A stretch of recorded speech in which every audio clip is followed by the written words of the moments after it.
Alors, euh,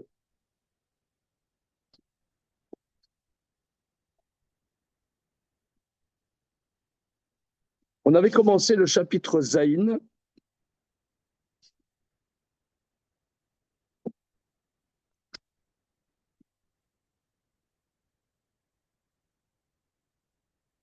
On en est chapitre Zaïn, verset Guimel. C'est bon? Je suis trop nul pour me refaire. Oh là là là là. Non. Il faut que je prenne un cours juste.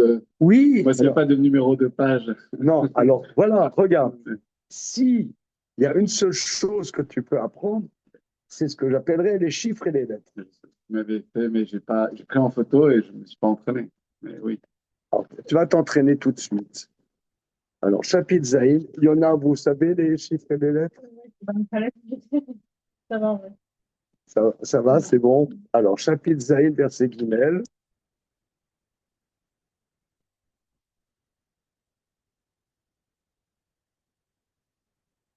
Alors, bon, regarde, on passe ça en ordre.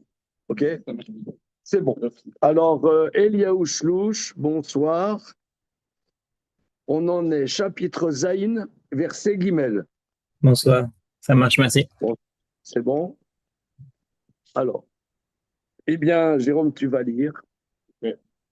Euh, va, Vani, Akshay, Et Lev, Paro, Ve, Irbiti, Et Ototai, Ve, Et Mofti, Moftaï. Moftai, Be'eretz Mitzrayim.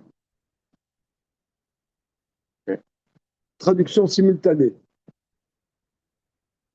Euh, Vani, Akshay, mais Akshay, je ne l'ai pas.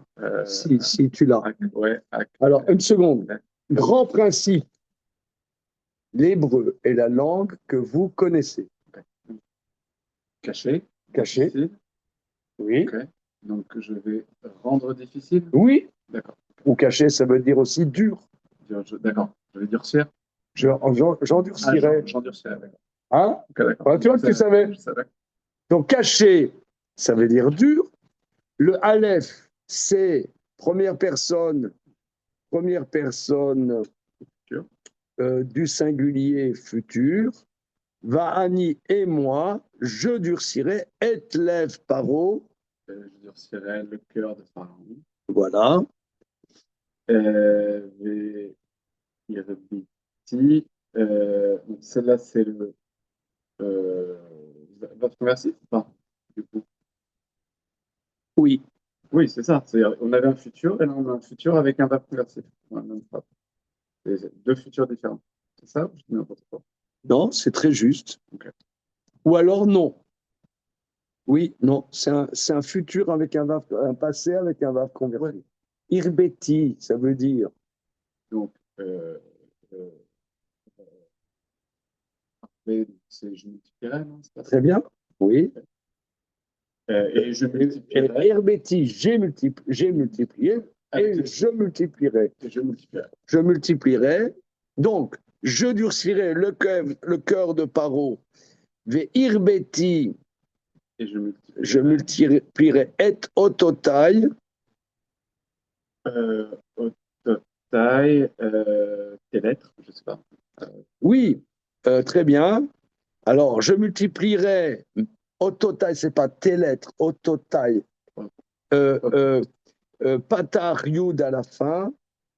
Ah, pas de la fin. Ah, oui, c'est pas Toti, donc c'est C'est non, le pluriel c'est du personnel, première personne du singulier. Mais oui, au mais total. oui. Mais au tot. Ok, je multiplierai Hôte, les lettres, lettres. Mais ici, ça ne veut rien dire. Je multiplierai mes lettres. mes mots, quoi, mes phrases, mes paroles, non?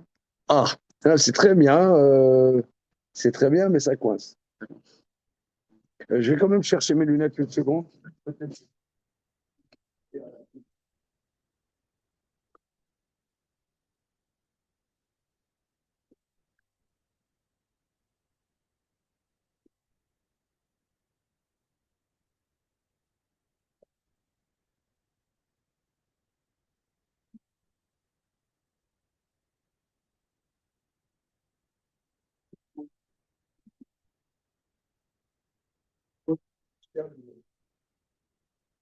OK.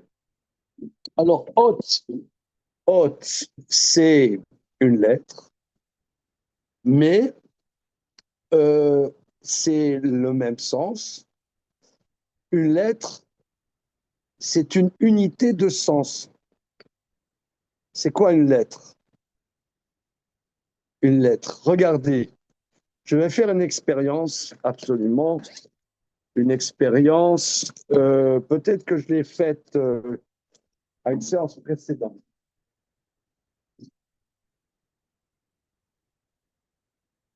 Ça, c'est quoi? Non, c'est de l'encre sur une feuille de papier. C'est l'encre sur une feuille de papier. Non, c'est un lait. C'est un vegan. Hein? Donc, ici, il y a une question métaphysique qui se pose. C'est que ça veut dire quelque chose. C'est pas de l'encre. Oui, c'est de l'encre sur du papier, mais ça signifie quelque chose. Aleph en l'occurrence. Donc, c'est un signe, on appelle.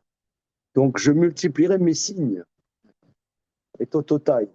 C'est-à-dire que Dieu va multiplier ses signes, vet moftai beretz mitzraim. Taille,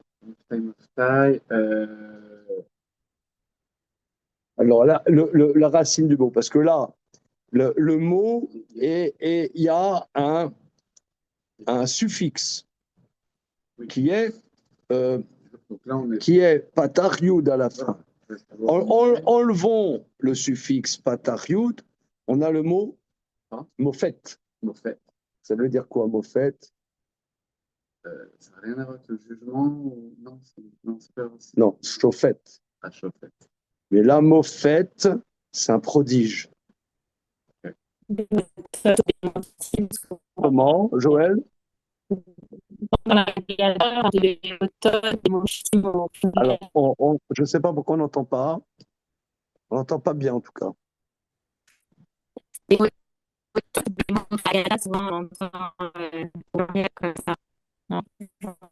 Ça connecte pas bien, Joël.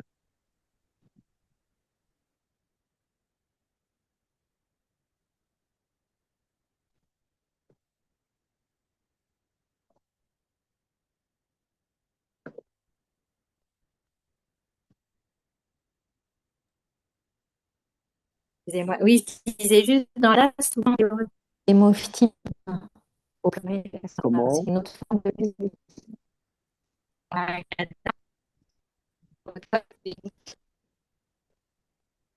c'est une autre façon de parler. Oui, je crois avoir compris. C'est qu'en vérité, c'est mofet, c'est le singulier, moftim, c'est le pluriel, et moftaim, mais mofet. C'est quoi mofet, mademoiselle? Mofet, c'est un prodige. Voilà. Donc, c'est les miracles. Voilà. Donc, j'endurcirai le cœur de Pharaon, verbeti, je multiplierai mes signes et mes prodiges, Beretz Misraim, dans la terre d'Égypte. Bon, alors évidemment, la question internationale se pose, c'est que là, Dieu dit, je durcirai le cœur. Donc comment ça se fait que Dieu enlève la liberté humaine? Comment? On a vu à l'école, après, quand j'ai fait c'était parce que dans le monde, parce que la personne avait pris les contenus de la vie. Donc, moi, il y a plein de fois, et voilà, tout le monde a des envies. Mais la chaîne, il donne enfin, des actions à certaines personnes. Et là, il a été au-delà de ce que la chaîne lui avait demandé. Il a été encore pire que ce que la chaîne lui avait demandé. Et donc, du coup, il a remboursé pas comme ça.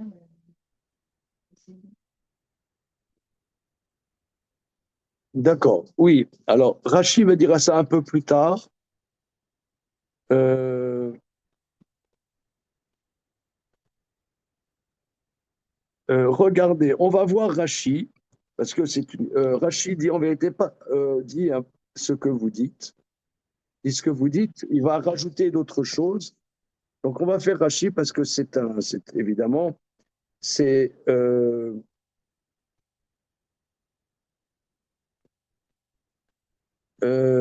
comment dire, euh, c'est une question fondamentale, hein, que la liberté humaine, c'est un grand problème.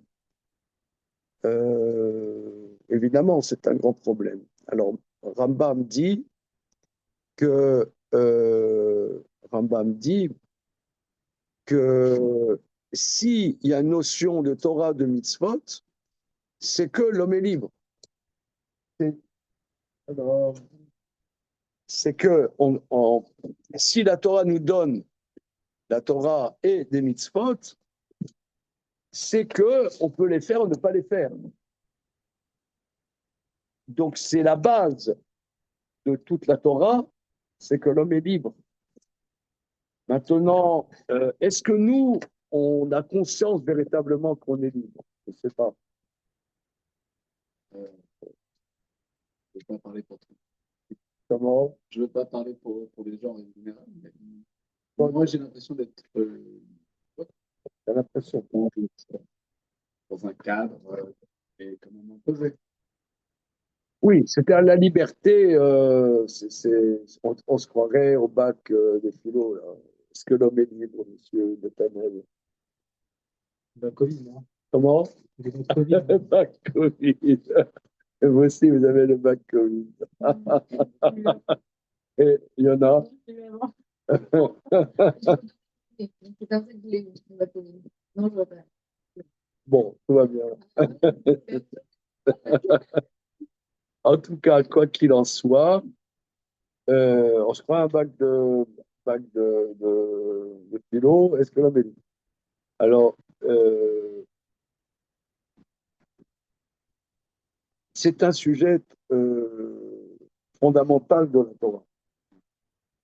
Maintenant, comme tu dis, Jérôme, tout à fait de manière pertinente, on est libre dans un certain contexte.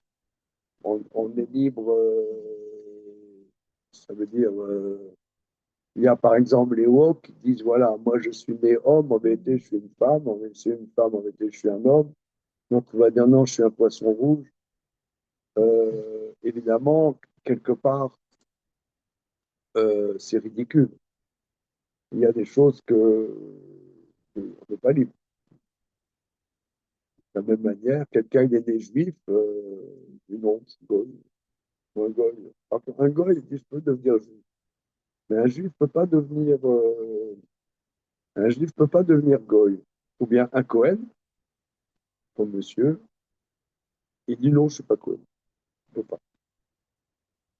Pas renoncer, non. Non, Pas renoncer. il peut pas. Ne peut pas faire une action. Comment? Même, il fait le pire, Ah ouais, toujours Cohen. Non, non. Si il a un enfant avec quelqu'un qui est incompatible avec le fait des Cohen, l'enfant n'est pas Cohen. Mais lui, il reste Cohen. Cohen, c'est comme juif. Ça, on peut pas. C'est... Laissons méditer. Voilà. Et donc, il y a des choses qu'on n'est pas libre. Par contre, on est libre de l'assumer ou pas d'assumer. Voilà. Quelqu'un, il est juif et dit moi je m'en fous. Par exemple, comme le brave Marc Bloch. Vous avez entendu parler de Marc Bloch? Le grand historien, il disait moi, je suis complètement indifférent au fait que je suis juif. Donc, il peut être indifférent. Maintenant, est-ce que, vu l'éducation qu'il a eue, il était libre de réagir autrement ou non? Pas évident. Hein. Donc, c'est pas évident. C'est pas cette thématique de liberté n'est pas évident. C'est Marc Bloch, hein? Comment? Il faisait quoi, ce Marc Bloch? Marc Bloch, c'était un très grand historien qui a, en vérité, a inventé une manière d'être historien et qui a été fusillé par les Allemands. Je sais pas en quelle année. Il est mort en disant, lui est blanc. Et on a plutôt- Comment? Voilà. Qui est rentré au Panthéon. Il est, vient voilà, d'être panthéonisé. aujourd'hui ou hier. Voilà, il est rentré, mais il est rentré pas sur ses pieds, hein. Bon, tout ça pour dire, ben, il y a quand même un paradoxe parce que le Panthéon, c'est une église et il commence à y avoir minyan là-bas, hein. Hein? Comment il y a qu'un juif hein, dans cette église, hein. Et, ces derniers temps, il n'y a que des feuilles. Les Hein. dernières années, on a tout rattrapé. Ah, Incroyable. hein? Ouais, Veil, Badinter et Bloch. C'est quand même relou. On a Hein. beaucoup de séparés. Comment?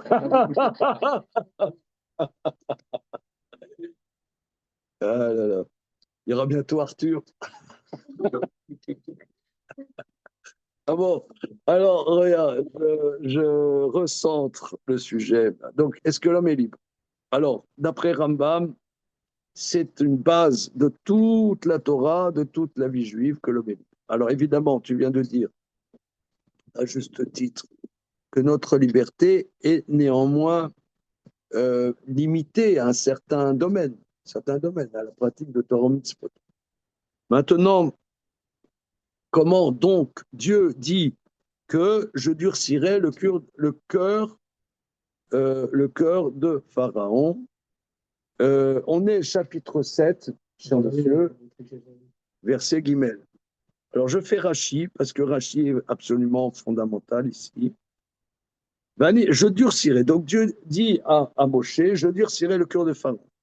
Mais Achar Shirshia vitris kenegdi. Étant donné qu'il a été impie et qu'il a été odieux à mon égard. Tris kenegdi. Il a été odieux à mon égard. Vegalouille le fanaï.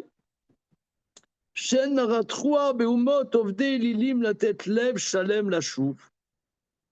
טוב לי שיתקשה ליבו למען ארבות בו אותותיי ותכירו אתם גבורותיי.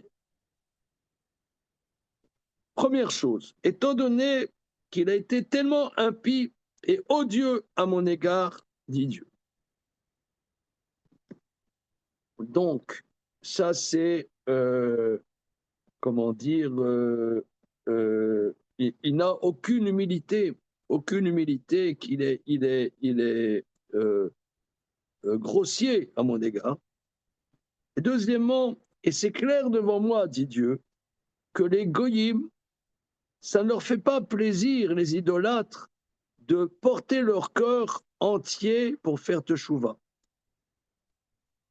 Tovli caché libo le man arbod bo ototai.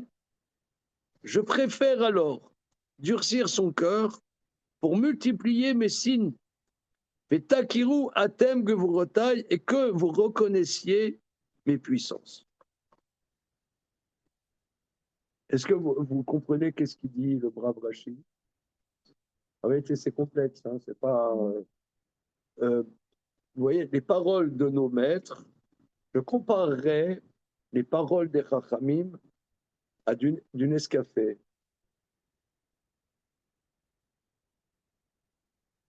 Est-ce que tu vois, est-ce que vous voyez le rapport entre les paroles des Chachamim et du Nescafé? C'est très simple. C'est qu'on ne prend jamais du Nescafé à la petite cuillère. Tu vois,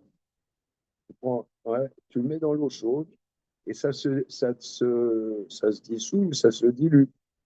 Donc, de la même manière, quand tu prends les paroles des Chachamim, c'est incompréhensible. Il faut mettre de l'eau chaude pour diluer, après ça va. Ça réveille. Comment? Et ça réveille un peu. Ouais, et ça, après, c'est bon. C'est bon. Il faut ça pour ceux qui veulent du sucre. Maintenant, vous, je sais, vous faites attention à votre santé, vous ne prenez pas de sucre. Mais bon, mais disons que vous soyez un peu plus. Vous mettez un peu. D'accord. Alors maintenant, et les Israéliens un peu de blé. Donc c'est pareil, les paroles des Chachamim, Comment on voit un Israélien? Ils ne jamais un café noir, mais toujours du lait. Vous avez constaté ça? T'as vu, hein? C'est très. Quelqu'un il dit, je ne suis pas israélien. D'accord. Il met du lait dans son. Il, s- il s'est trahi. Alors, tout ça pour dire que Rachid dit quelque chose que si Dieu fait ses prodiges à la sortie d'Égypte, pourquoi Dieu à la sortie d'Égypte doit faire des prodiges?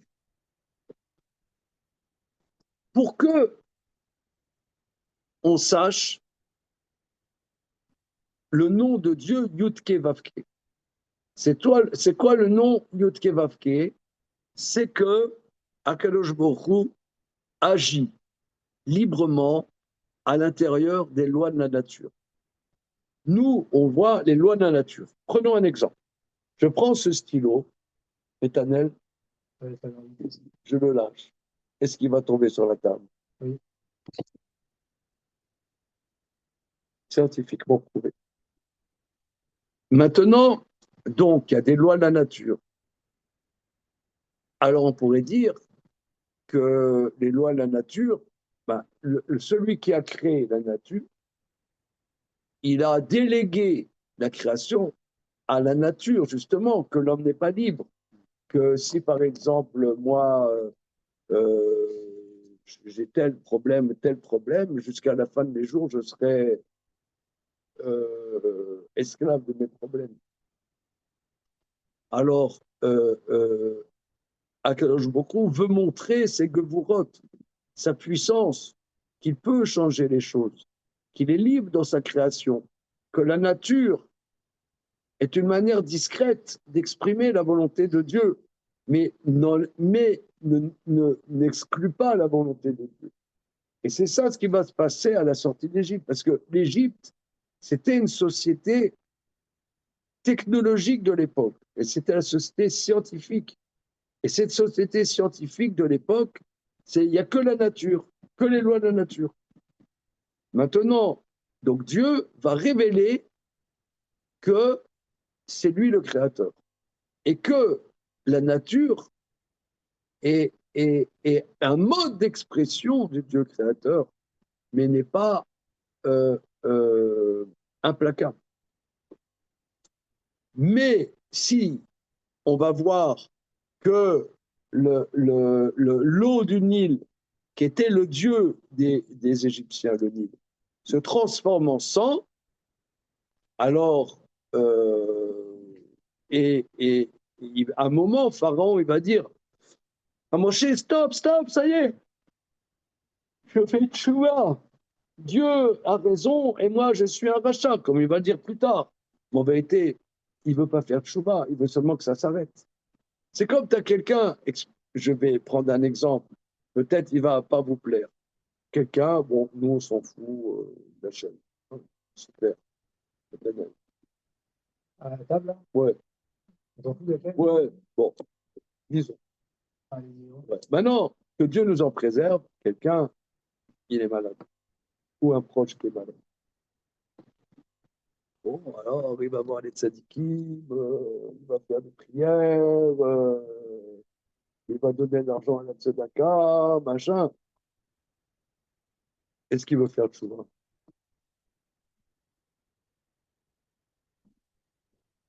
Ça dépend. C'est pas. oui. C'est oui, peut-être Ah, non. on sait pas. Oui, on ne sait pas. C'est pas ce qu'il fait. Voilà. Alors, on ne sait pas. Peut-être que ben, il y en a, ils ont leur vie, des choses qui les a ébranlés, qui a fait changer des choses dans leur vie. Ils ont été ébranlés. Comme il y a eu, par exemple, dans les Shivas de Rav Abitbol, il y a eu plusieurs périodes. La création en Yeshiva de Rav Abitbol, c'est après la guerre des 6 jours. Après, il y a eu la guerre de Kippour. Il y a une deuxième promo à la guerre de Kippour. C'est des choses qui ont secoué. Là, le 7 octobre, ça a quand même beaucoup remué la communauté. Et les goïms aussi, d'ailleurs. Ça a secoué tout le monde. Maintenant, il y a quelqu'un, il lui arrive des crasses. Alors, style, il va devenir religieux 5 minutes, style, que ça s'arrête, tu vois. C'est ça, Pharaon. Alors, il dit, mais Et non, regardez les mots de Rashi, extraordinaire. Galou et le Fanaï, c'est clair devant moi. Shen aratroa bomot ovle lilim la tête lève shalem la chou. C'est clair devant moi des dieux. En vérité, ça ne leur fait pas plaisir aux goyim idolâtres de porter leur cœur pleinement pour faire teshuva. Par contre, la Torah nous dit, un enfant d'Israël, la Gemara elle dit, 2 endroits dans le Talmud. Quelqu'un, il a un enfant malade, et il dit, je donne une pièce d'or à la tzedaka pour que mon enfant guérisse. C'est un tzaddik kadosh. Un tzaddik. C'est-à-dire que nous, on est pris par le quotidien, on est pris par notre ignorance, par l'éducation qu'on a reçue, on est pris là-dedans. Mais des fois, Akadosh Baruch Hu, il nous presse le citron, et alors, on se rapproche de lui. On se rapproche de lui. Il presse. C'est ce qu'on dit que le peuple juif fait comparer à l'olive. Pourquoi? Parce que l'olive, quand tu la presses bien, ça donne de l'huile. Akadosh Baruch Hu, il presse le peuple juif et ça donne la bonne huile. Il fallait Mais même l'huile, même en vérité, le Midrash dit, l'olive, il faut d'abord la concasser et après la presser. Tu ne peux pas la presser tout de suite, il faut la concasser. Non, alors, cuire, chas v'shalom. quand on l'accueille, elle est immangeable, non? Non, mais Elles ne sont pas toutes cuites. non. On ne parle pas des olives à la consommation, on parle des olives Ah, quand on les presse, on les cuit pas. pour l'huile. Donc, tu regardes sur l'huile d'olive, c'est-à-dire première pression à froid. Vous avez vu ça? Hein? Parce que l'huile dont tu as chauffé l'olive, c'est pour On va manger. ça. Non, maintenant, comment on mange les olives? C'est un deuxième sujet. Je parle de l'huile d'olive. Ok. Maintenant, c'est pas cuit. C'est pas Les premières cuit. pressions à froid. Non, c'est pas cuit. L'olive pour manger, il faut la laisser macérer. On la laisse macérer. Oui. Non, macérer. Bon, regarde. Hein, quand on a une oliveraie, Avec plaisir. ok, d'accord. Il y a un jardin. Mais tout ça pour dire que le peuple juif est comparé à l'olive. On la concasse et on la presse, et après ça donne des bonnes choses. Et les idolâtres, eux, ils veulent seulement que ça s'arrête. En réalité, ça ne les touche pas à l'intérieur ce qu'ils vivent. C'est ça l'idolâtre. Donc, Dieu, il dit, ça ne sert à rien qu'il fasse teshuva, il ne voudra pas faire teshuva. Alors, je l'empêche de faire teshuva pour qu'il y ait tous mes prodiges. C'est relou, hein?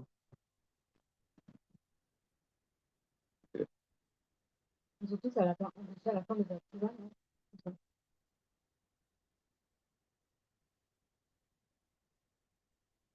Et d'après certains avis, c'est écrit que dans la mer Rouge, il en reste jusqu'à un.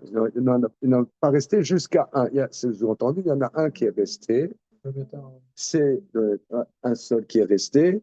C'est Pharaon, comme vous dites, qui a fait Teshuvah. Et qu'est-ce qu'il a fait ensuite? Il y avait la nuit, et après, il s'en allait là, avec eux. Oui. Ah, Yona, justement. Parlons-en. Effectivement, d'après certains midrashim, il est allé à Ninive et il est devenu le roi. Et c'est lui là-bas, quand Yona va venir, il va faire Teshuvah, etc. Ok. Alors, ce étant, mais continuons le Rashi. Parce que c'est vraiment écrit Beruach HaKodesh ce Rashi. Et c'est comme ça la conduite de Dieu. Mais vie pour Anout à la Umot Ovdei Lidim, Kede Sheshmu Israël Viraou Shenema Ikarti Goim Neshamu Pinotam, Amarti Artiri Oti Tikri Moussa.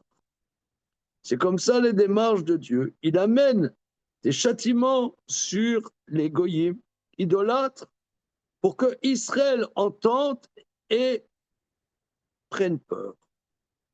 Comme dit le verset dans Tsephania, j'ai détruit des peuples, leurs capitales sont devenues désolées. J'ai dit, seulement craignez-moi, prenez des remontrances. Donc, c'est-à-dire que parfois, Kadosh Baruch Hu frappe des nations sans leur donner la possibilité de faire tout ça parce qu'elles ne veulent pas faire tout ça. Le concept de Teshuvah, le concept de Teshuvah, je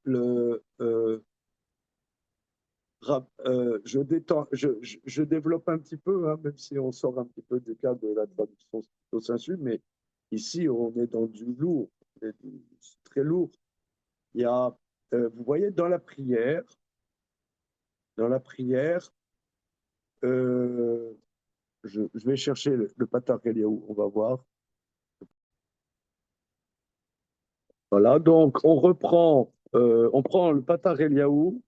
Bon, enfin, c'est pareil, Ashkenaz et Sfarad, ça ne change pas. Prenez le sidour que vous voulez, mais là, bon, pour faire simple, on prend page 62, c'est pareil.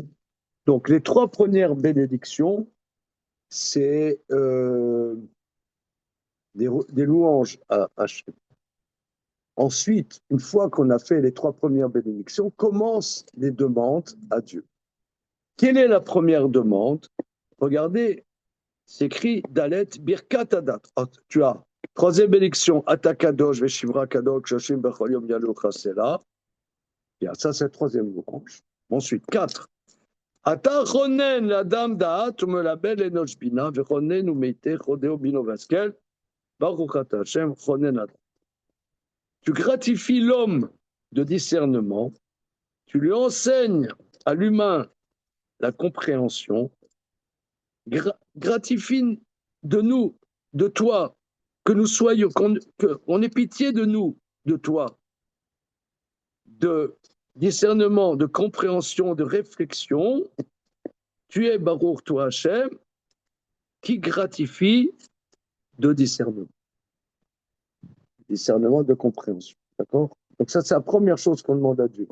C'est vrai qu'on est un peu surpris parce que on pourrait penser que la première chose qu'on demande à Dieu, c'est en bonne santé.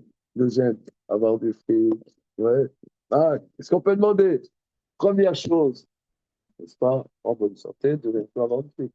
Donc, première chose, donne-nous un petit peu, de sechel, un peu qu'on ne soit pas complètement idiot. Comment? On n'est pas idiot finalement. Et on ne peut pas avoir du fric. Il y a des idiots qui ont du fric. Oui. Ah.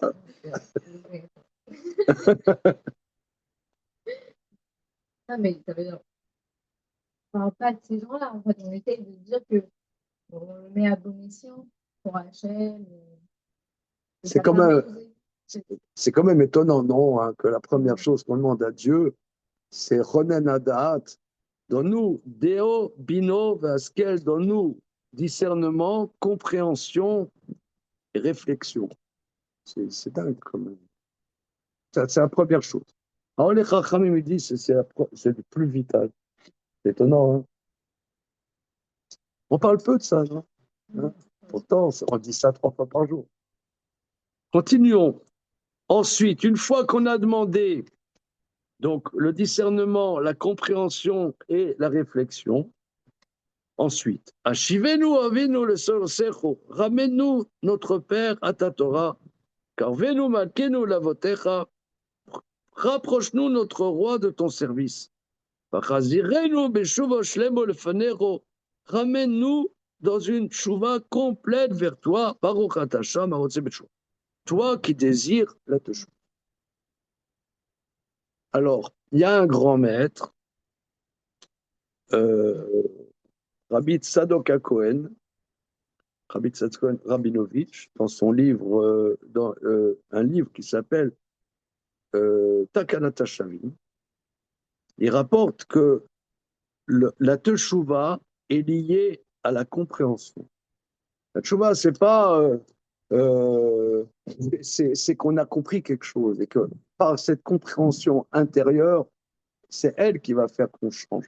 C'est pas simplement, voilà, on est un robot, maintenant on a changé. Non, il y a quelque chose qui fait qu'on a compris quelque chose et qui fait qu'on change. C'est ça le fondamental. Que les idolâtres, qu'est-ce que ça va avec l'idolâtre? L'idolâtre, c'est matérialiste. Vous avez dit le mot qu'il fallait dire. Il terrorise beaucoup, c'est vous. C'est Khazak. Je m'a scotché, double face. Voilà. L'intériorisme, c'est ça. Et ça n'intéresse pas. Mais c'est Rachid qui dit ça. Et c'est ça ce que la prière est dit. Fais-nous de comprendre les choses à l'intérieur. Une fois qu'on comprend les choses à l'intérieur, après on peut changer les choses.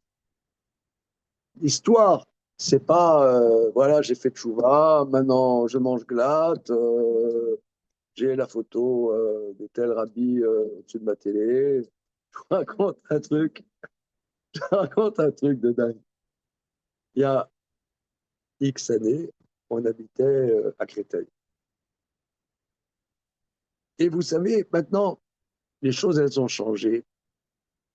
Mais à l'époque, il y avait la télévision. Aujourd'hui, ça n'existe plus, la télévision. Il y a Internet, bon, on a tout sur Internet. À l'époque, il y avait la télévision. Et alors, les gens de Torah, ils n'ont jamais eu la télévision chez eux. C'est antagonique. Tu ne rentres pas chez toi, tu allumes la télé, c'est pas ça. Et alors, il y avait un jeune marié, qui était en interrogation intérieure, grosse interrogation intérieure, lui et sa femme. Et est-ce qu'il prenait la décision d'enlever la télé de chez eux ou non? Tu as l'habitude, tu rentres, tu vas à la télé, machin, les infos, bidule, ok. Michel Drucker, Jean-Pierre Foucault, que des feux, tu vois. Ok, Cyril, cher Cyril, je n'ai jamais vu, je ne sais même pas, il paraît que les avis sont partagés à son sujet, mais moi, je n'ai pas d'avis, je ne sais pas à quoi ça ressemble. Regarde. Voilà, donc il se posait la question, est-ce que je vire la télé de chez moi ou non? Et en grande interrogation. Ok. Et là, il m'a raconté, il est allé, il y avait une igoula de Baba Salé. Baba Salé, à l'époque, il vivait encore. Une igoula de Baba Salé. Et il est revenu avec une bouteille de Maria bénie par Baba Salé. Bon. Il ne fait pas attention, il met la bouteille de Maria au-dessus de la télé, il la pose, il faut bien la poser quelque part. Ok, après quelques temps, après il ouvre la télé, elle a disjoncté. Elle a disjoncté. Elle a disjoncté la télé. Elle est bonne, quoi. Elle est bonne, non? Je sais pas, il y a bien la peine.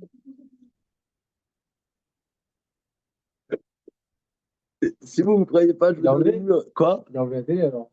Bah, non, là, aller en racheter une, c'était encore un. Il n'allait pas en racheter une, mais il ne savait pas. Est-ce qu'il a foutu à la poubelle, donc machin. Elle était directe à la poubelle. Bon, on à tout ça pour dire, si vous ne me croyez pas, je vous donne le numéro de téléphone de cette personne à qui ça arrive. Alors, en tout cas, pour dire, je recentre le sujet, que la tchouva, c'est lié à une réflexion intérieure, l'intériorisme. Et Rachid, donc ce que tu dis d'Étanel, Rachid nous dit ça. L'idolâtre, ce n'est pas son problème. L'idolâtre, intériorise les choses, ce n'est pas ça. Alors, il reçoit des coups, il reçoit des coups, il reçoit des coups. La seule chose, dit stop, qu'est-ce qu'il faut faire? Monsieur Dieu, qu'est-ce qu'il faut faire pour que ça s'arrête? Il faut faire ça, je vais le faire. En réalité, il ne veut pas. Qu'est-ce qu'il faut faire pour que ça s'arrête? Dites-moi, qu'est-ce qu'il faut faire? Ah, je fais ça, mais il y a pas d'intériorité. Alors, mais pour que les enfants d'Israël réfléchissent et se remettent en question et comprennent quelque chose, alors que beaucoup, il fait que les goyim leur arrive quelque chose. Donc, quand arrivent des malheurs goyim, il ne faut pas dire ouais, c'est le goyim, ça va. Non, non, ça c'est quelque chose aussi que j'ai appris. Rabbi Bidbon nous disait tout le temps. On va dire non, ça arrive. Ouais, ouais bon, ça arrive. Bon, c'est comme ça. Non, il y a des choses à. Le Passou qui dit. Passouk de Tsefania dit Ikarti goyim. J'ai retranché les goyim, Neshamu pinotam, leurs citadelles sont devenues désolées. Amarti, j'ai dit, suite du verset. Craignez-moi et tirez-en de la réflexion. Donc là, c'est ce que Dieu dit, je durcirai son cœur. Rachid rajoute Vafal piken, bechamesh makot arishonot lo nemar bechazek Hashem elev paro, et là, bechazek elev paro. Néanmoins, dans les 5 premières plaies, ce n'est pas écrit que Dieu a durci le cœur de Pharaon, mais c'est écrit que Pharaon, le cœur de Pharaon s'est endurci. Donc c'est Pharaon lui-même qui s'est endurci, c'est pas que Dieu. Le dit ouais, ça ne me concerne pas. Ouais, c'est lui-même, il s'est endurci, mais c'est pas que Dieu. C'est seulement à la 6e Maca que Dieu intervient pour durcir son cœur. Ok? Tu as retrouvé? Oui.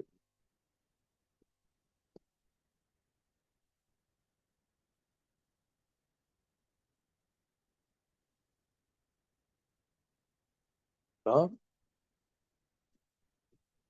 Donc, je durcirai le cœur de Pharaon. Verset d'Alet Yona, s'il vous plaît. Elohishma Alechem, Paro Venatati et Kelly, une scène de péché et un ligne de l'effet de Bishfatim Gedol. Comment? Velo Ishma Alechem. Comment? Alechem. Oui. Il ne vous écoutera pas. Il n'écoutera pas vous. Il ne vous écoutera pas. Velo Ishma Alechem Paro.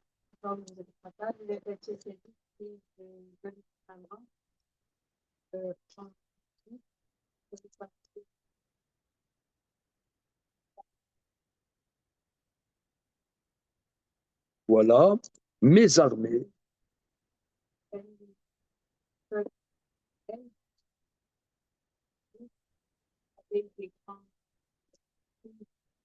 Shfatim. Non. Des grands jugements. Voilà.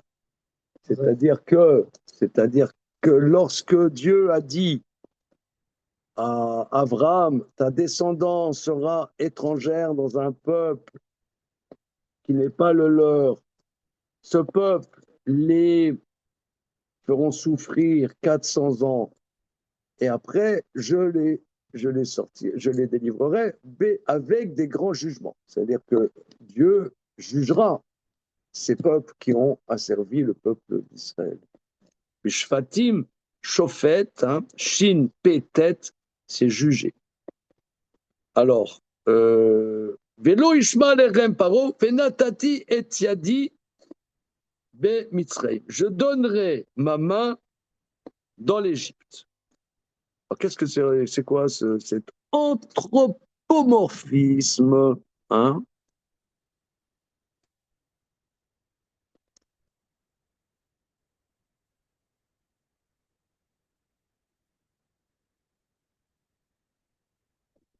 C'est quoi? Je donnerai ma main en Égypte. Donc, s'il y a la main de Dieu, c'est quoi sa main? Comment? Baffe. Ouais, c'est la baffe. Alors, on va faire Rashi et Onkelos. Regardons Rashi. Et tu as dit, ma main, Yad mamash la kod bahem. C'est-à-dire la main vraiment pour les frapper. Donc c'est ce que vous dites, Mayad. C'est-à-dire il va leur donner, en judéo-arabe, on dit treira. Non? Ça. La treira. Oui. Oui. Bien, on a. Il n'y a pas de délai pour le rachis, c'est normal. Comment? Sur le verset et. Ouais. Dalet. Il n'y a pas de rachis. Il n'y a pas de Rashi. Tu as raison, j'ai sauté. Hein? Pourquoi Rashi est sur le verset? Tu as tout à fait raison. Il explique, on va encore Mitotiet Yadian Mitzraïm, et sur le et sur le 4, il n'explique pas. Hein? Alors, regardez Onkelos. En fait, dans V, C'est sur la même Dalet. explication de rachis. Qui a offert cette machine? C'est un don piégé. Hein? Alors, regardez, on a beaucoup d'éditions de Rashi. Je vais voir si c'est une édition. Dans les deux, Ah, pour le pour le délai. Oui, il y a le mot Yad dans. Voilà, mais pour.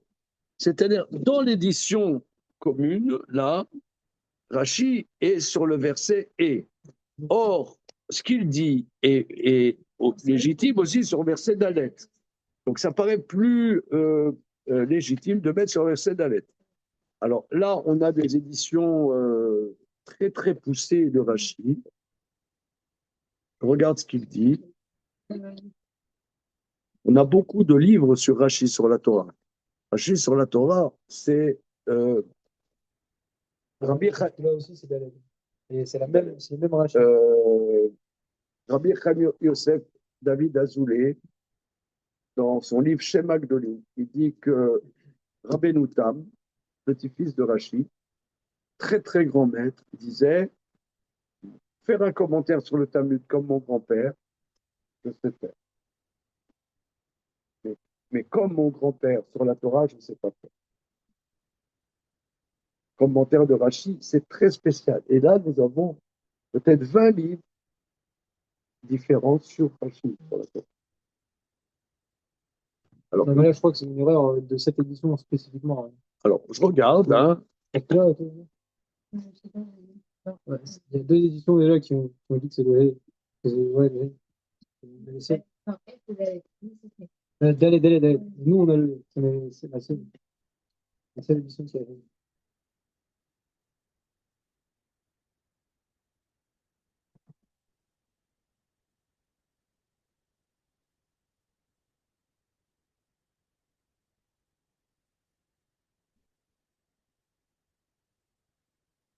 Alors, là, dans cette édition très développée, il dit que le Maharal de Prague, dans son commentaire sur Rashi,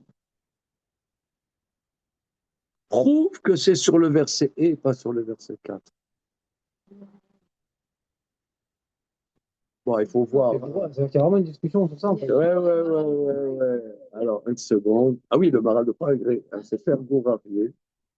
Oui. Alors, une seconde.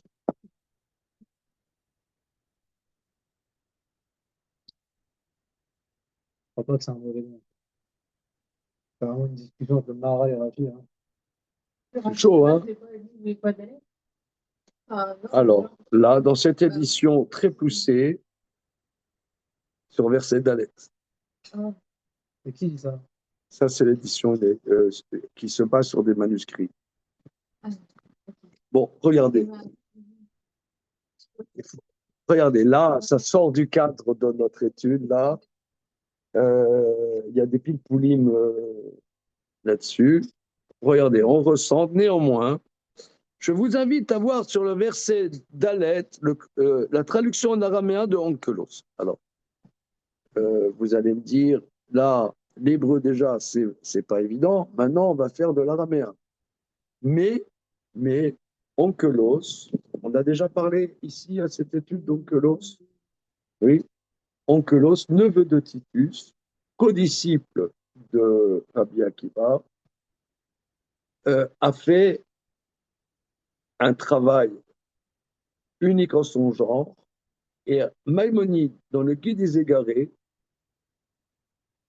glorifie la traduction de Onkelos, entre autres, sur la manière dont il aborde les anthropomorphismes.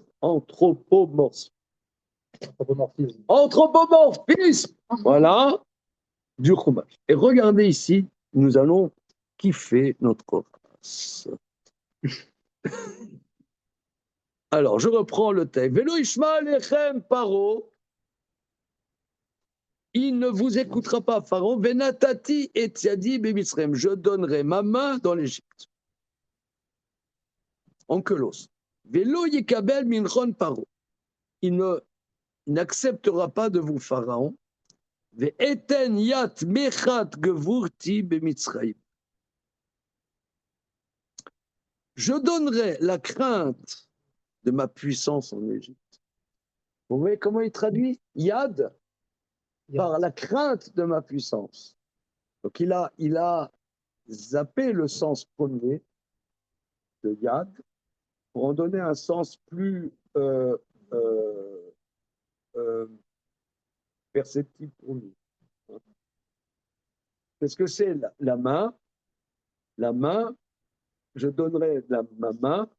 Alors évidemment, on est un peu perplexe, la main de Dieu, mais la terreur de la puissance de Dieu, ça, c'est quelque chose que nous, on peut réaliser un petit peu. Et c'est possible.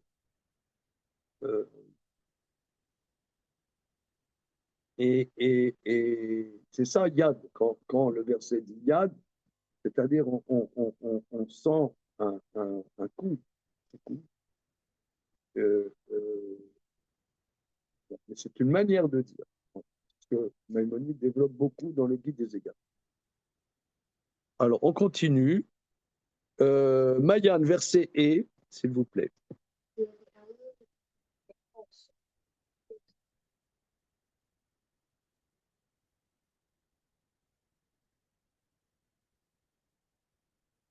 Une autre traduction, attention.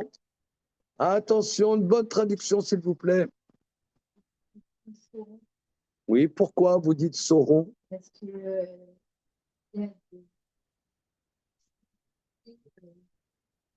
Oh, merci. Les Égyptiens sauront. il y a une scène qui est la Chine.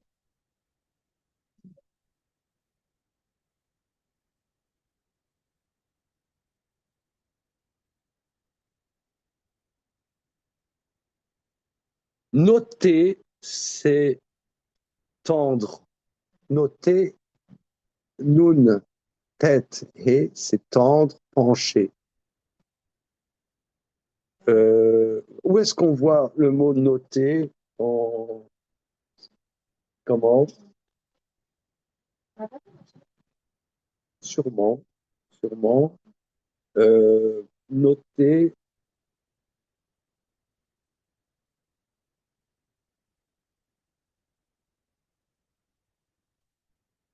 pencher, tendre. Hein. Bintoti, quand je tendrai, voilà, sur les Égyptiens.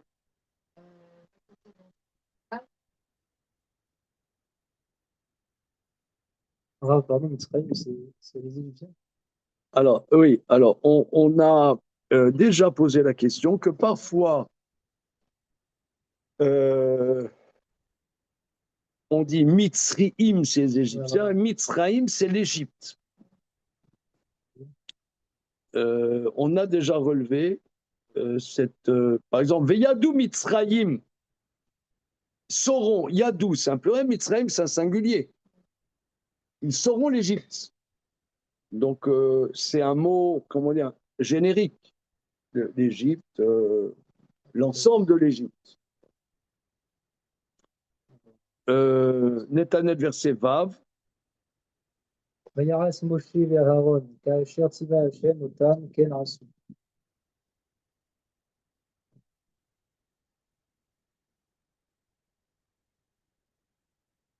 Et tu feras, Moshe. Non, non, non, non, non, non, non, non, non. Traduction précise, Rabbi. euh, C'est quelle personne de la conjugaison? ah, première personne. Non, première personne, souvent c'est un Aleph. Le Yud, c'est la troisième personne du singulier masculin. Ouais. Voilà. Yas. Yas. Yas, ça veut dire il fera. Yas, il fera. Avec le verbe conversible, il a fait. Il fit. Ouais, mais ici, Moshe et Aaron. Voilà. Alors là, là, dans la marge, tu mets -1 parce que tu as un verbe au singulier avec deux sujets. Ça n'a pas été relu. Non, ça n'a pas été relu. Ça n'a pas été relu. Alors, on a expliqué déjà, on a vu, je crois, la semaine dernière, cette anomalie, que quelque part, Moshe et Aaron, c'est comme une personne. Ah oui. Il y a une unité entre Moshe et Aaron. Une unité. D'ailleurs, on voit que Shmuel, dans les livres, on dit Moshe, Aaron, Bekohanav, Shmuel, Beko et Shemo. Donc on met sur le même plan le prophète Shmuel et Moshe Aaron. Ce qui nous fait dire que Shmuel avait englobé dans sa personnalité les deux aspects de Moshe Aaron. Donc Moshe Aaron, c'est deux personnalités complémentaires d'une unité. Le passage, c'était vous à Aaron, Moshe. Non. Voilà, c'est ça. Très bien. Donc, il fit Moshe Aaron, Kasher Tziva Hashem Otam, comme Dieu les a ordonnés à eux. Là, tu vois par contre. Là. Ah oui, mais c'était pareil dans le verset. Voilà. Il disait Ken Assou, Ken Rassou. ainsi ils ont fait. Alors là aussi, il y a, on dirait une répétition. Mais il a fait quoi?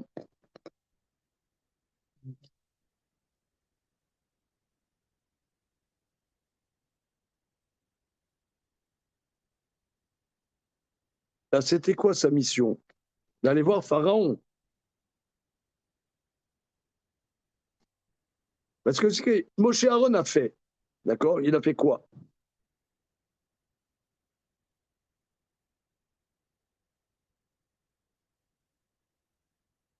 Hein, ben, c'est ce qu'il va dire dans la suite, mais pour le moment,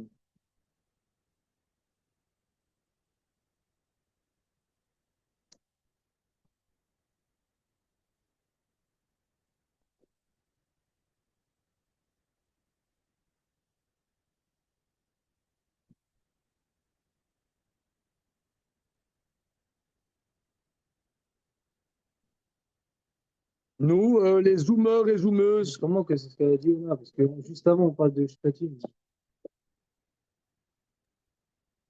d'accord, mais là, pour Ils le sont allés moment, parler à Pharaon, c'est pas ça? C'est la phrase d'avant, Atat et mais Daber. c'est justement Mais là, on parle des là, dans le verset Chet, Hachem dit à Moshe Aaron,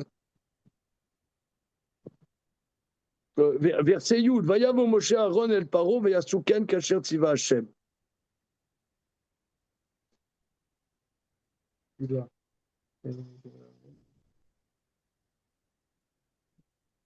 Peut-être que c'est général, c'est-à-dire Vayas Moshe Aaron Kasher Tziva Hachem, Otam Ken Asu, c'est en facteur général que Hachem leur a dit, voilà, c'est vrai que tu ne sais pas parler, que, etc., machin, la situation est difficile, tu aimerais ne pas y aller, mais tu vas y aller avec ton frère et tu vas faire tout ce que je te dis. Et Moshe et Aaron, tout ce que Dieu leur a dit, ils le font. Ils le font, ça c'est un, je dirais, c'est en général. Maintenant, on va rentrer dans les détails. Mais que tout ce qu'Hachem leur a dit et leur a ordonné, effectivement, ils l'ont fait, bien que ce n'était pas évident, ils l'ont fait. Ou Moshe, monsieur, Pasuk Zayin, Zayim, Moshe, ou Moshe. ou Moshe, Ben Shmonim, on a, V Aaron, Ben euh, Ben Ben Ben Shalosh, Oui, Ushmonim, Shana, Dab, Dabra, peu d'Abraham. Dabra, El Paro. Alors, essayons de traduire. Et Moshe, 3 ans, Oui, et Aaron, 83 ans. oui. Je ne sais pas que c'est dans ce sens, Shalosh Besh. Moi, j'aurais dit Shmonim et Shalosh. Voilà, Shmonim et Shalosh. Là, c'est Shalosh Oui, Besh. mais dans la Torah, souvent, on voit les unités avant les D'accord. dizaines, avant les C'est vrai que je centaines. bloquais sur Shalosh. C'est vrai, ouais, ouais. Que 83 ans. Un Bada. Peu Non, d'Abraham. Peu d'Abraham. Les Daber. Oui, Les d'Abraham.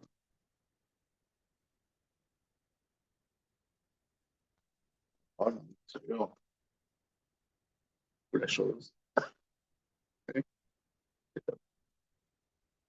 J'entends que Abraham, donc j'ai du mal. alors, Bedaber, c'est-à-dire Ok. dans l'action de leurs paroles à eux, à Pharaon. Dans leurs paroles, dans leur action de parler à Pharaon. C'est-à-dire quand ils vont parler, au moment où ils vont parler à Pharaon, parce que jusque-là, une seconde.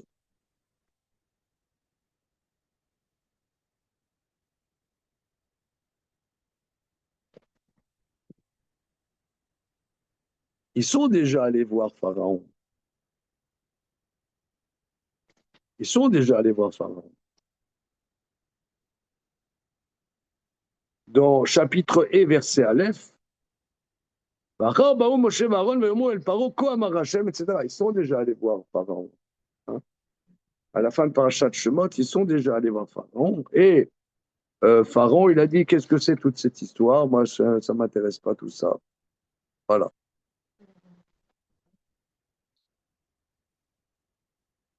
Comment? C'est leur anniversaire. Enfin, parce que, ok, on peut se dire la première fois, quand ils vont voir Paro pour la première fois, on peut se dire, bah, on va donner le contexte de leur âge, parce que c'est important de se dire, bah voilà, c'est pas des jumeaux, pas jeunes, moi, ils sont pas jeunes, etc. Déjà, déjà dommage.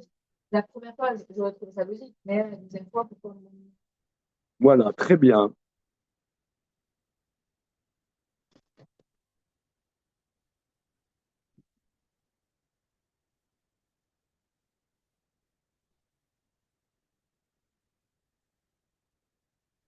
Donc, on essaie de récapituler. On essaie de récapituler. C'est que Hachem a dit, tu vas voir Pharaon. Il devait aller voir Pharaon avec les Ikné Israël, avec les anciens d'Israël. Les anciens d'Israël se sont défilés chacun, tac, tac, tac, tac. Finalement, il n'y avait que Moshe et Aaron qui sont arrivés chez Pharaon. Ils ont dit, euh, le Dieu d'Israël, il a dit, le verset dit, chapitre E, Pasuk Aleph,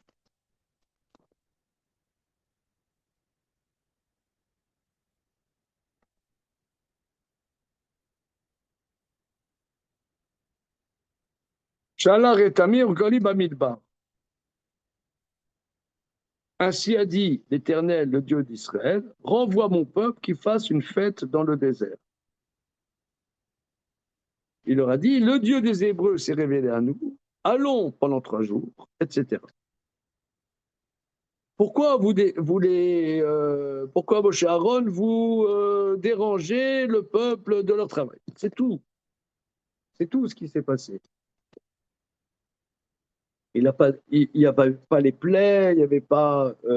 Non, mais là, on a dit juste avant, il y a un passage qui donne un contexte. Parce que il y a eu beaucoup de parenthèses, c'est pour ça qu'on a perdu un peu de nord par rapport à Yarkogou du Var. Mais en réalité, même si on parle de ça tout le long, là, on a changé de contexte avec le passage précédent. Dans le Dalet, on dit, justement, c'est le passage qu'on a lu, que Rachid a expliqué.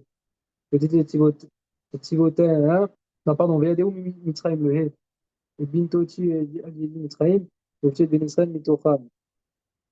Bah non, bah c'est le Dalet, pardon. Oui. C'est des Mishpatim Gedolim, ça parle des plaies.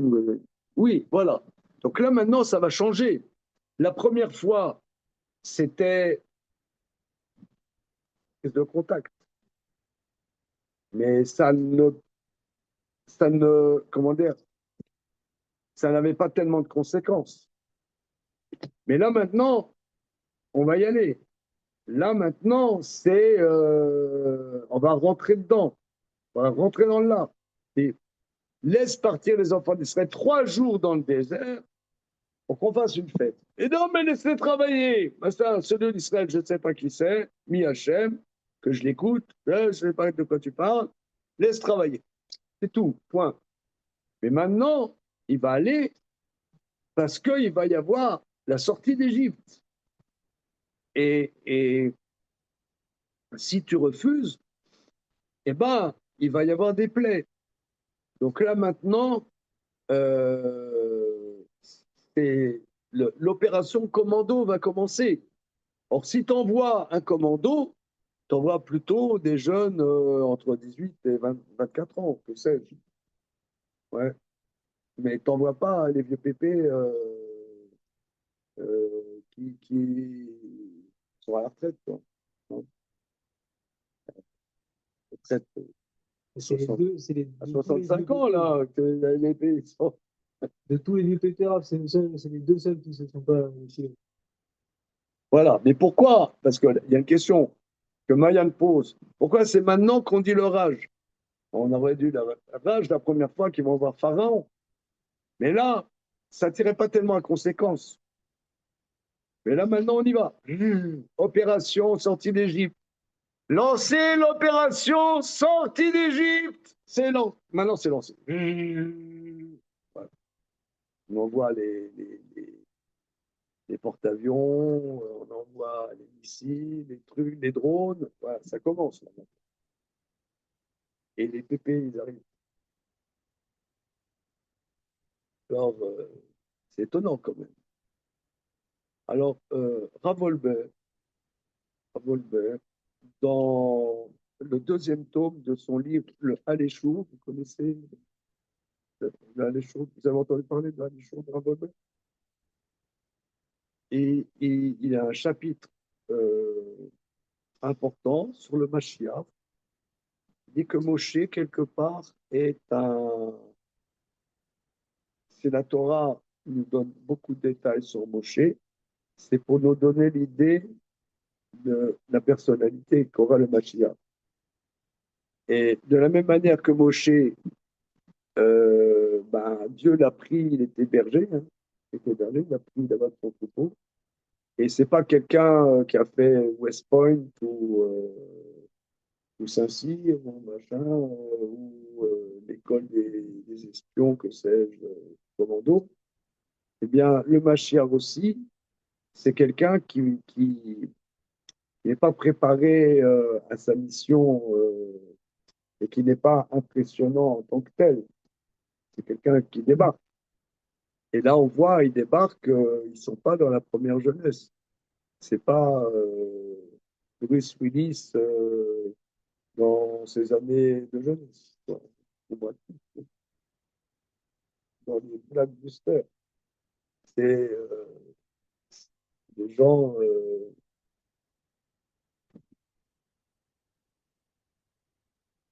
Alors, qu'est-ce que ça veut dire à cette époque avoir cet âge? Je ne sais pas. Qu'est-ce que ça signifie véritablement?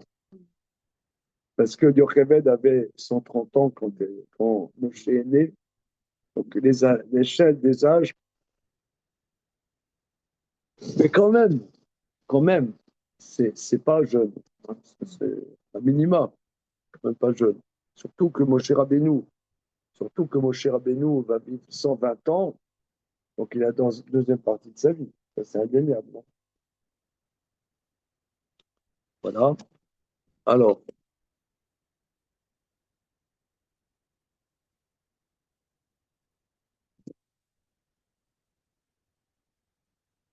Yona, le verset 7, on a commencé un petit peu en retard, donc on rajoute un petit peu. Hein.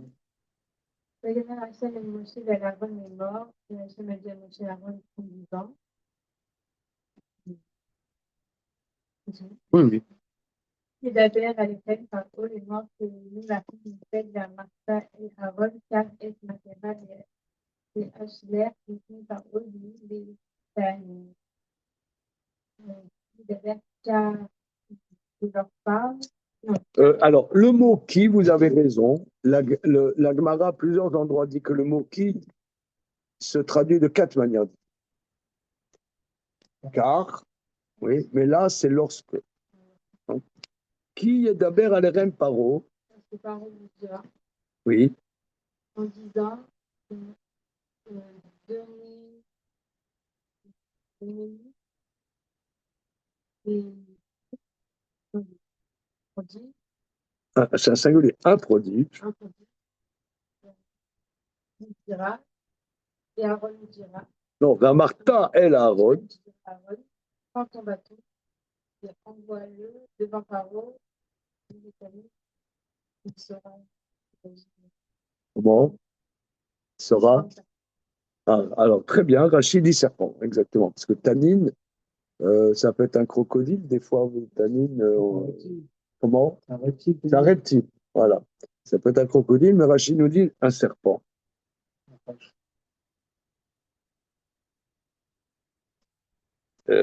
Voilà. Alors, pourquoi il dirait donnez-nous un mophète? Rachi explique un prodige hôte, Léodia, chez Tsorer, Bémiche et Cholar et Trèves. Un signe pour faire connaître la puissance de celui qui vous envoie. C'est-à-dire, vous dites que le Dieu d'Israël me dit que, mais ce Dieu, moi, je ne connais pas. Dieu, montre-moi ce qu'il est capable de faire, ce Dieu, pour que je porte un intérêt. Oui, comme ça. Alors c'est intéressant parce que nous, on a vu le bâton de Moshe, mais là, c'est le bâton d'Aaron.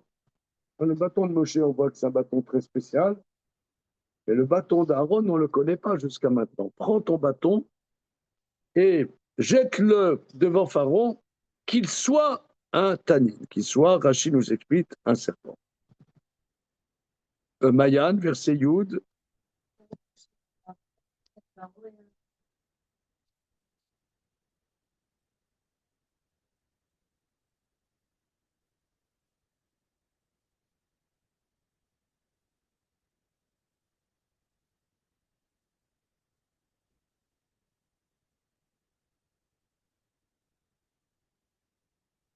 Yavo, c'est il viendra, il est venu. Comment? Yavo, il viendra. Va Yavo, il est venu.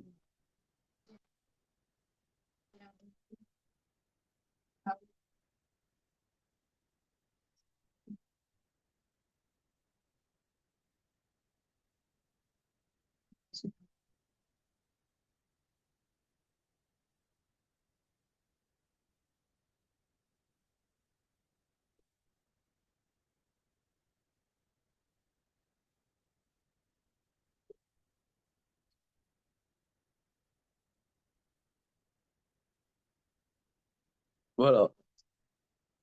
Netanel, verset Yud Aleph. ויקרא גם פרעה לחכמים ולמחשבים ויעשו גם הם חרטומי מצרים בלהטיהם כן.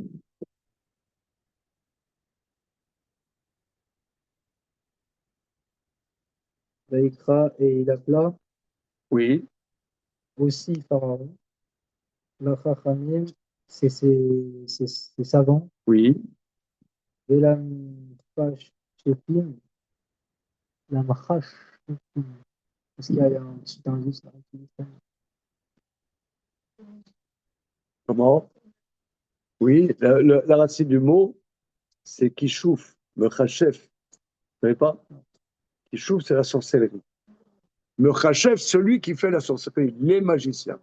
Sorcier. Voilà. Les sorciers. Alors, kishouf, kaf, shin, pe, c'est la sorcellerie. Mechachef, celui qui fait la sorcellerie. Donc, il a convié les savants Savants et ses sorciers. et ses sorciers. Vayasu, gam, dem. Et ils firent eux aussi, Khartoumé, Mitzraïm. Khartoumé, Alors, j'ai entendu 1000 fois. Khartoumé, c'est les magiciens. Les Khartoumé Mitzraïm, c'est les. Oui, parce que lorsque Pharaon, le premier Pharaon, avait fait des rêves, il a fait venir ces Khartoumim, ces. Interprète. Ouais, ces oracles, c'est ça. Ces oracles. Et ces oracles, ils ont fait eux aussi des oracles. BLATM, Ken. Alors, BLATM, avec leurs illusions. Ah ouais. Alors, mais Onkelos traduit Belachashéon par la hâte, traduit par leur formule magique. Belachashéon par leur formule magique. Ils ont des formules magiques. Leurs incantations. C'est de la vraie magie, c'est pas de l'illusion. Ah, c'est de la vraie magie quand même. Si on parle de formules magiques. C'est des invocations, des choses comme ça. Par leurs incantations. Donc c'est vraiment de la magie. C'est pas ils ont balancé de la poudre rouge dans le lac. Pas de l'illusion. Les magiciens, la sorcellerie, des choses comme ça, c'est pas forcément de l'illusion. Hein. C'est qu'ils s'adressent à des forces. Vous aviez parlé de ça une fois. Ouais, on a parlé longuement de ça. Maintenant, la Rachéon. C'est qu'ils s'adressent à des forces qui existantes, mais que c'est pas forcément, c'est pas Mesmer, quoi, le gars. C'est pas il a caché le mouchoir dans sa manche, en fait. Il y a vraiment une force qui est.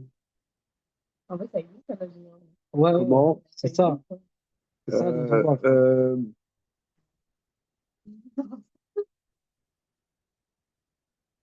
Les forces impures.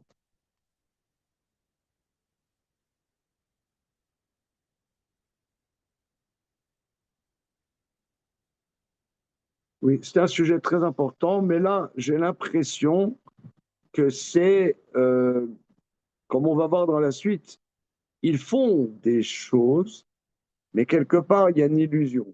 Voilà.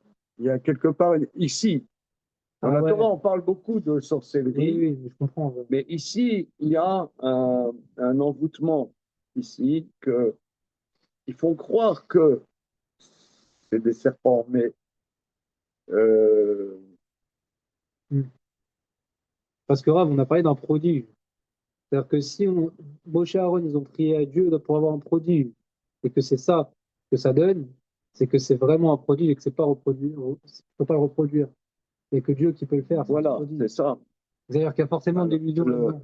C'est pas pour de vrai. Alors, les Chachamim disent qu'ils se sont bien marrés parce que c'était la spécialité d'Égypte, c'était la sorcellerie.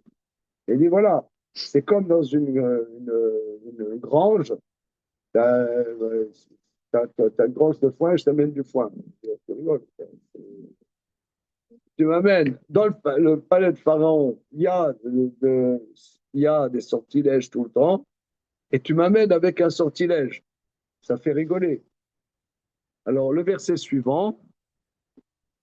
Vayashlichu ish mateu, vayu les taninim. Vayivla mate Aaron et matotam.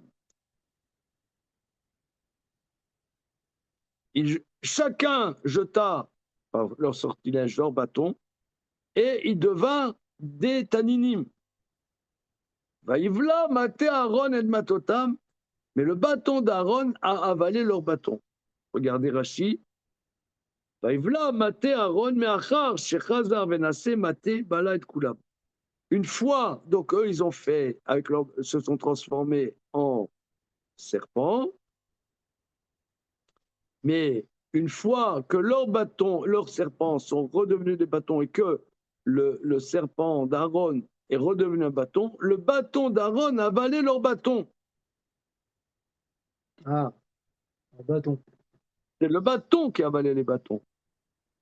Vaïchezak lève Paro, le cœur de Pharaon s'est durci, Vélo Shama Alehem, Kacher Liberachem. Il ne nous a pas écoutés comme Dieu avait prédit. Il ne va pas vous écouter. Mais là, il s'est durci lui-même. Bon, regardez, on va s'arrêter là.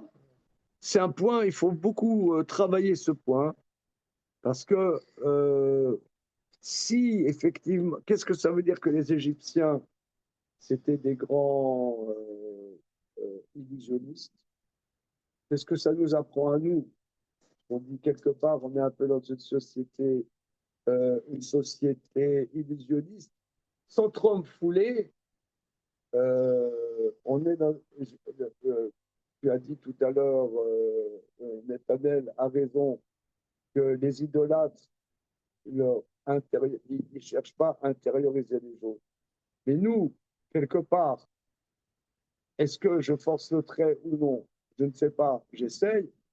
Les idolâtres, avec toute l'histoire de l'intelligence artificielle, c'est aussi pour nous faire croire que c'est une réalité qui est complètement illusoire.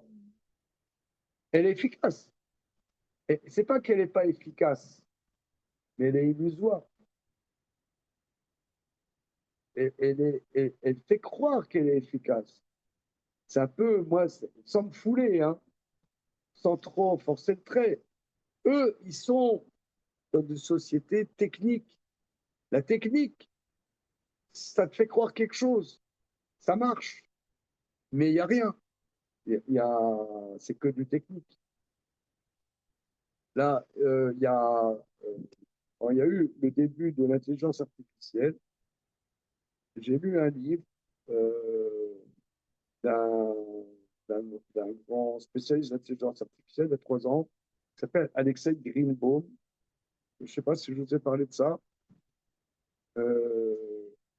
J'ai lu ce livre, après je suis allé le rencontrer, il est à Paris. C'est un juif russe.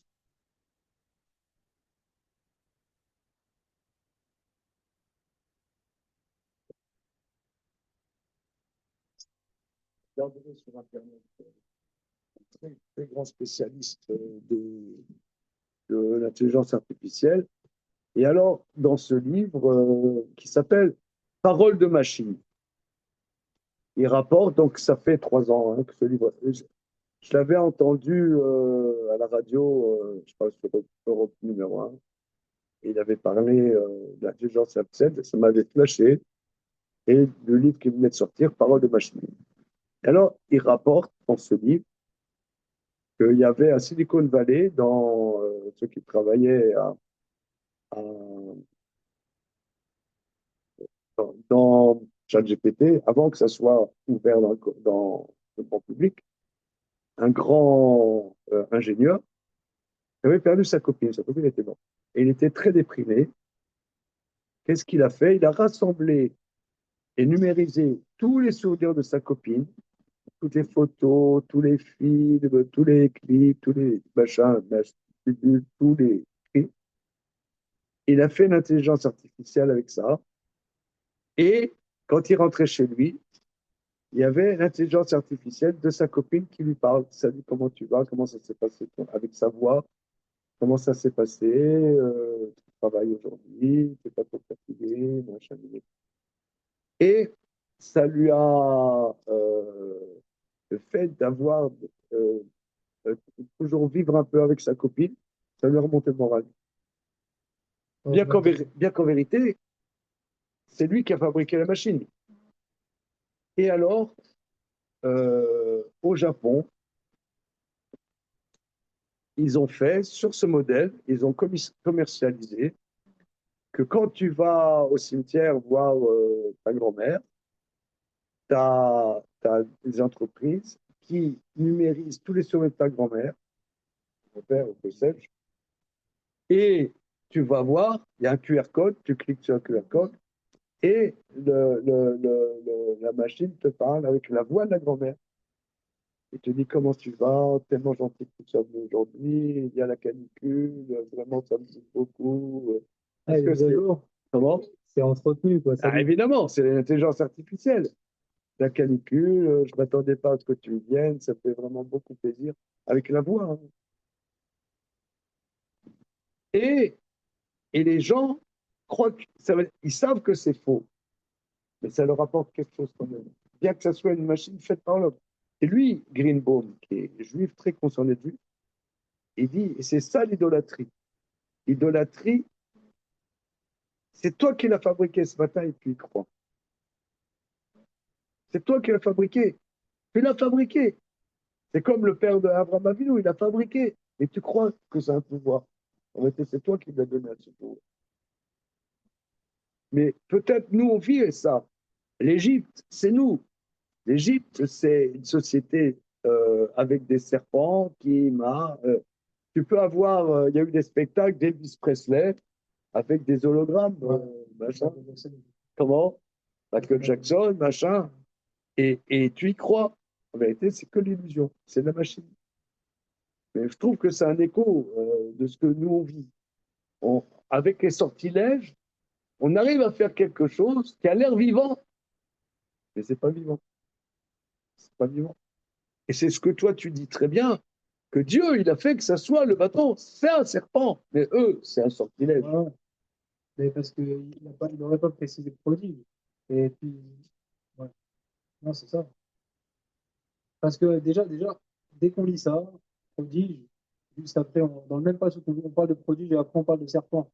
Sauf qu'on connaît toute l'histoire, on sait qu'il va faire un serpent en face. Que l'Égyptien, ils ont tous fait des serpents.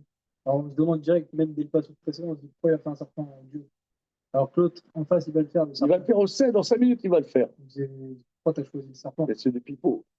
Non, mais je pense qu'aussi le miracle il est dans le fait que c'est en tant que bâton qu'il a mangé l'autre. Oui, c'est ça. Il n'y avait plus de serpent, il n'y avait plus rien. Ok, allez. Merci les amis. Shabbat shalom. Shabbat Shabbat shalom. shalom. Shabbat shalom. Merci.